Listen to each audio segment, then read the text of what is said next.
ദൈവം നിങ്ങളെ കൂരിരുട്ടിൻ്റെ താഴ്വരയിൽക്കൂടി കടത്തിവിടുന്ന സമയത്ത് മുകളിലേക്ക് നോക്കിയാലും വശങ്ങളിലേക്ക് നോക്കിയാലും താഴേക്ക് നോക്കിയാലും ശൂന്യത മാത്രമേ കാണുകയുള്ളൂ, ഇരുൾ മാത്രമേ കാണുകയുള്ളൂ. സഹായിക്കുവാനുള്ള കൈകളോ എന്താ പറയുക കൂടെ നിൽക്കാമെന്ന് പറയുന്ന വാക്കുകളോ ഒരു മനുഷ്യൻ്റെ മുഖമോ ഒന്നും കാണാൻ പറ്റാത്ത ശൂന്യതയുടെ കൂരിരുട്ടിൻ്റെ താഴ്വര. അങ്ങനെയുള്ള സാഹചര്യത്തിൽ കൂടെ കടന്നു പോകേണ്ടി വരുമ്പോൾ നിരാശയും വേദനയും അതിനപ്പുറം മരണത്തിൻ്റെ ഭീതിയും, ഇരുട്ടിൻ്റെ മറവിലാണ് മരണത്തിൻ്റെ ശക്തികൾ കൂടുതൽ വ്യാപരിക്കുന്നത്. മരണത്തിൻ്റെ ഭയവും ഒക്കെ കടന്നു വരുന്ന സമയമുണ്ട്. ദൈവത്തിൻ്റെ ഭക്തന്മാരെ ദൈവം അങ്ങനെ കടത്തിവിടുന്ന സമയത്ത് അവരെ ഉറപ്പിച്ചു നിർത്തിയത് അതിൻ്റെ നടുവിൽ ഉള്ള ദൈവത്തിൻ്റെ ശബ്ദമായിരുന്നു, ദൈവ സാന്നിധ്യത്തിൻ്റെ സ്പർശനമായിരുന്നു. ഇന്ന് ഞാൻ ഉറപ്പായി പറയുകയാണ്, ഈ അനുഭവത്തിലൂടെയാണ് നിങ്ങൾ കടന്നു പോകുന്നതെങ്കിൽ, എവിടെയും ശൂന്യതയാണ് നിങ്ങൾ കാണുന്നതെങ്കിൽ, സഹായിക്കുവാൻ ഒരു കരവുമില്ല, ആശ്വസിപ്പിക്കുവാൻ ഒരു മുഖവും ആരും മുന്നിൽ വരുന്നില്ല, അത്തരത്തിലുള്ള പ്രതിസന്ധിയിലൂടെയാണ് നിങ്ങൾ കടന്നു പോകുന്നതെങ്കിൽ ഇത് കൂരിരുട്ടിന് താഴ്വരയാണ്, മരണത്തിൻ്റെ ഭീതികൾ നിറഞ്ഞ താഴ്വരയാണ്. പക്ഷേ ഇവിടെ ദാവീദ് പറഞ്ഞൊരു വാക്യമുണ്ട്, 23-ാം സങ്കീർത്തനം 4-ാമത്തെ വാക്യത്തിൽ, യഹോവ എൻ്റെ ഇടയനാണ്, ഞാൻ കൂരിരുട്ടിൻ്റെ താഴ്വരയിൽ കൂടി കടന്നു പോകുമ്പോൾ നീ എന്നോട് കൂടെ ഇരിക്കുന്നു. ദൈവത്തിൻ്റെ ശബ്ദം, ദൈവത്തിൻ്റെ സാന്നിധ്യം ആ സാഹചര്യത്തിൽ അനുഭവിച്ച ഭക്തനാണ് ദാവീദ്. ഇനി ദാവീദ് മാത്രമാണോ അങ്ങനെയുള്ള അനുഭവം അനുഭവിച്ചത്? നിങ്ങൾ അപ്പോസ്തലനായ പൗലോസിനെ നോക്കൂ, എത്രയോ ദൈവഭക്തന്മാരുണ്ട്. അപ്പോസ്തല പ്രവൃത്തി 27-ാമത്തെ അധ്യായത്തിൽ 14 ദിവസങ്ങളാണ്. ദിവസം ഏതാന്ന് കണക്ക് കൂട്ടാനുള്ള രാത്രിയും പകലും ഉണ്ടായിട്ടല്ല, പക്ഷെ അവർക്കറിയാൻ പറ്റി 14 ദിനരാത്രങ്ങൾ എന്ന് പറയുന്നത് സൂര്യനും വെളിച്ചവും ചന്ദ്രനും കാണാതെ കടന്ന, അത് എവിടെ കിടക്കുന്നു വെച്ചാൽ കടലിലാണ്. ഒരു കപ്പൽ തകരുന്ന സമയം അതിന് തൊട്ട് മുമ്പുള്ള സംഭവമാണ്. 14 ദിവസങ്ങൾ അദ്രിയ കടൽ, മെഡിറ്ററേനിയൻ കടലിന്റെ ഒരു വടക്ക് ഭാഗമാണ് അഡ്രിയാറ്റിക് ഓഷൻ. അവിടെ 14 ദിനരാത്രങ്ങൾ അല്ലെങ്കിൽ 14 ദിവസമായി തുടർച്ചയായി ഇരുളിൽ കിടക്കേണ്ടി വന്ന ദൈവത്തിന്റെ ദാസൻ എന്താണ് അദ്ദേഹത്തെ ഉറപ്പിച്ചു നിർത്തിയത്? എൻ്റെ ഉടയവനും, അപ്പോസ്തലപ്രവൃത്തി 27-ന്റെ 25, 26, 27, എൻ്റെ ഉടയവനും ഞാൻ സേവിച്ചു വരുന്നവനുമായ ദൈവത്തിന്റെ ദൂതൻ രാത്രിയിൽ എന്നോട് സംസാരിച്ചു, പൗലോസേ നീ ഭയപ്പെടരുത്, നീ കൈസറുടെ മുമ്പിൽ നിൽക്കേണ്ടതാകുന്നു, നിന്നോട് കൂടെ യാത്ര ചെയ്യുന്നവരെ ഞാൻ നിന്റെ കയ്യിൽ ഏൽപ്പിച്ചിരിക്കുന്നു. ഹല്ലേലൂയ. എന്നോട് സംസാരിച്ചതുപോലെ ഞാൻ ദൈവത്തിൽ വിശ്വസിക്കുന്നു സഹോദരന്മാരെ, എങ്കിലും നാം ഒരു ദ്വീപിന്മേൽ മുട്ടി വീഴേണ്ടതാകുന്നു. അതെ, ഒരു പ്രതിസന്ധിയിലൂടെ ദൈവം കടത്തി വിടുമ്പോൾ ദൈവം മാറി നിൽക്കുന്നില്ല. ദൈവത്തിന്റെ ശബ്ദം. ഹല്ലേലൂയ. യോബിനെ ഏറ്റവും ശൂന്യതയോടെ കടത്തിവിട്ട സമയത്തും ദൈവം മാറി നിൽക്കുന്നുണ്ടായിരുന്നു. ഒടുവിൽ ചുഴലിക്കാറ്റിൽ ദൈവം അവനോട് വന്ന് സംസാരിക്കുകയാണ്. ഹല്ലേലൂയ. യാക്കോബ് ഏകാന്തപതികനെ പോലെ ബേഥേലിൽ ഒരു രാത്രി കഴിച്ചു കൂട്ടുമ്പോൾ, കല്ല് തലണയാട്ട് വെച്ച് കിടക്കുമ്പോൾ ദൈവം സ്വർഗത്തിൽ നിന്ന് അവനോട് സംസാരിക്കുക. ഒരു കോവണിയിൽ ദർശനം കണ്ടിട്ട്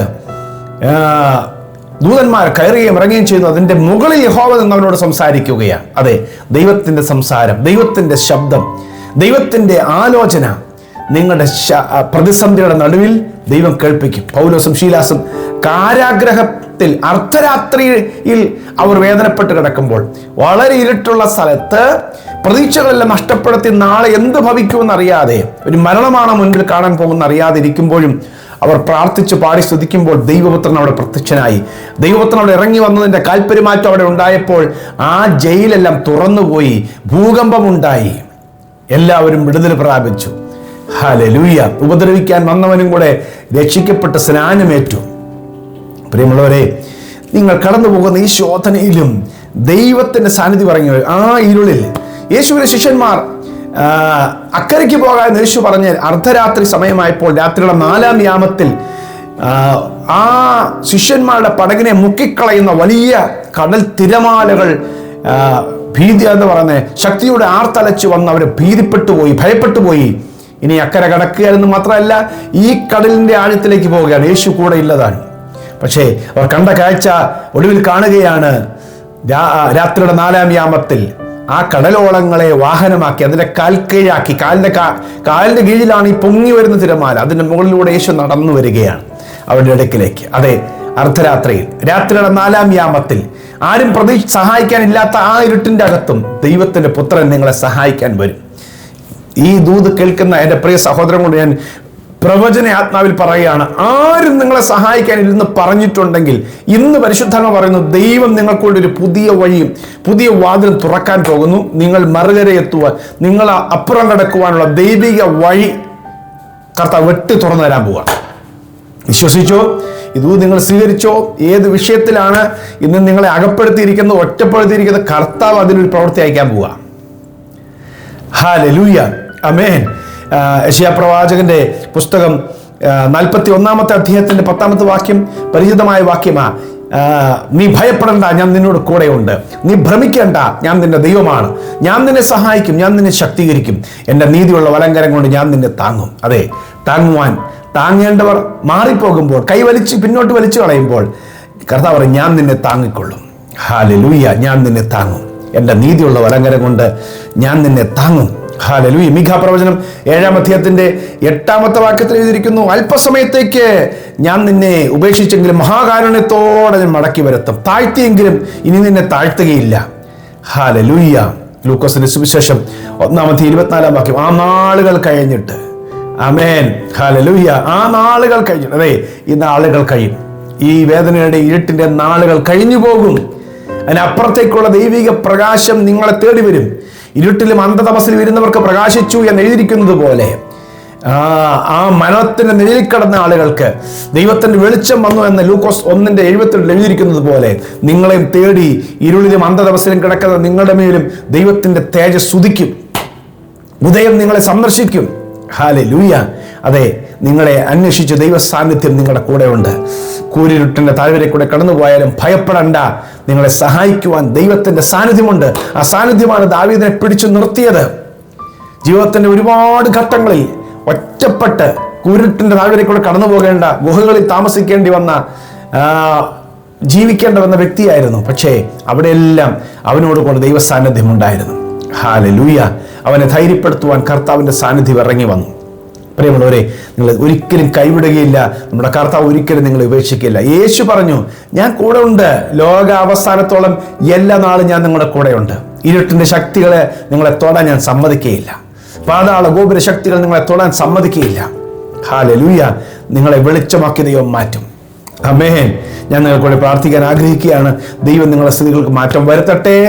ഈ കൂരിരുട്ടിന്റെ താഴ്വരയിലും മരണത്തിന് നിഴൽ വരുമ്പോഴും, ഈ മരണമാനം മുന്നിൽ കാണുന്നു, ഇനി പ്രതീക്ഷകളില്ലെന്ന് പറയുമ്പോഴും കർത്താവ് കൂടെ ഉണ്ടെന്ന്, കർത്താവിന്റെ കരം കൂടെയുണ്ട്. പുറത്ത് കൊണ്ടുവരുവാൻ കഴിയുന്നവൻ കൂടെയുണ്ട്. ഹല്ലേലൂയ, ആമേൻ. ലോകം മുഴുവൻ എതിരായി നിൽക്കുമ്പോഴും അനുകൂലമായി നിൽക്കുന്ന ശക്തനായ ഒരുവൻ നമ്മുടെ കൂടെയുണ്ട്.